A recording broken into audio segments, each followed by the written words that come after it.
suis Loïc Nedelec du cabinet Silver, je suis maître d'œuvre de démolition et désamiantage et j'ai la joie d'être en charge de ce projet de démolition situé à Vincennes, rue de la Jarrie. C'est la démolition de la cité industrielle. Vous avez un bâtiment qui est fortement imbriqué avec les mitoyens. Il est difficile de démolir un tel bâtiment. Nous avons tout de même près de 40 000 m² de plancher à démolir. Ça représente 24 000 tonnes de béton à sortir du site. Comme on ne peut pas démolir directement avec une pelle à grands bras, on va utiliser la méthode de l'écrêtage pour écrêter partiellement le bâtiment, notamment sur les côtés où il y a des mitoyens. Sur tout un côté, nous avons une rangée de pavillons sur la rue Dequesne et de l'autre côté, nous avons une résidence avec des bâtiments de style bar et tour en béton. Notre bâtiment que l'on démolit est collé au pavillon et au bâtiment de la résidence. Sur 8 mètres de large, on va écrêter le bâtiment de haut en bas.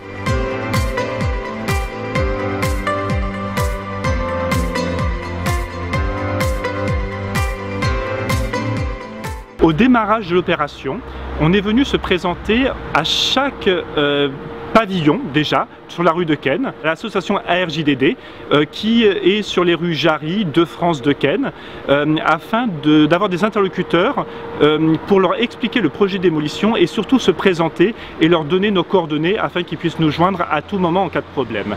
Et tout ce travail que nous avons entamé en juin-juillet 2019, actuellement nous rend beaucoup de services un an après, puisque ça nous a permis tout au long de ces mois de lier des relations avec les mitoyens, avec nos voisins.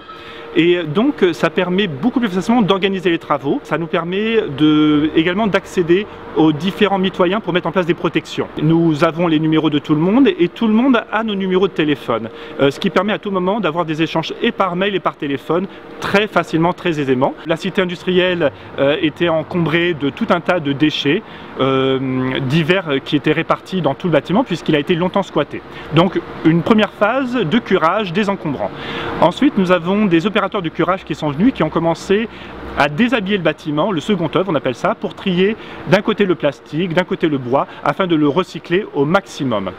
Ensuite nous avons toujours l'entreprise de désamiantage, TIA, qui est sur place et qui est en charge de retirer tous les matériaux amiantés du bâtiment puisqu'il est interdit de démolir des bâtiments avec de l'amiante, donc on se doit de tout retirer avant la démolition du bâtiment. Là la phase écrêtage a commencé au niveau du bâtiment de l'étage R+6 et on en a pour 2 mois et demi, 3 mois, donc jusqu'à fin septembre au moins pour l'écrêtage. Suite à cela, on pourra démonter toutes les protections, faire venir une pelle à grands bras et durant 1 mois, on pourra démolir le noyau central qui restera du bâtiment. Une démolition est toujours plus rapide qu'un chantier de construction et aussi nécessite beaucoup moins de main-d'œuvre. Par exemple, là pour le chantier de démolition, nous sommes à une trentaine d'effectifs en comprenant les effectifs de curage, d'écrêtage et de désamiantage, alors qu'un chantier de construction nécessite beaucoup plus de main-d'œuvre pour le fait de construire.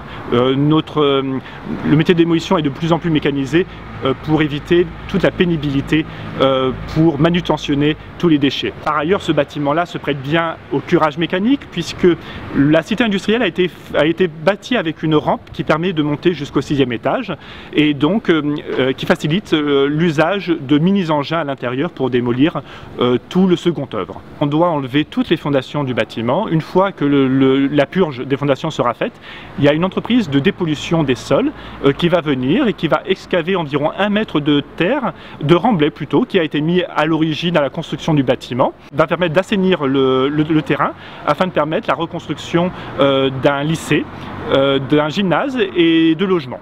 Le projet de construction du lycée devrait intervenir au niveau de la fin du premier semestre 2021.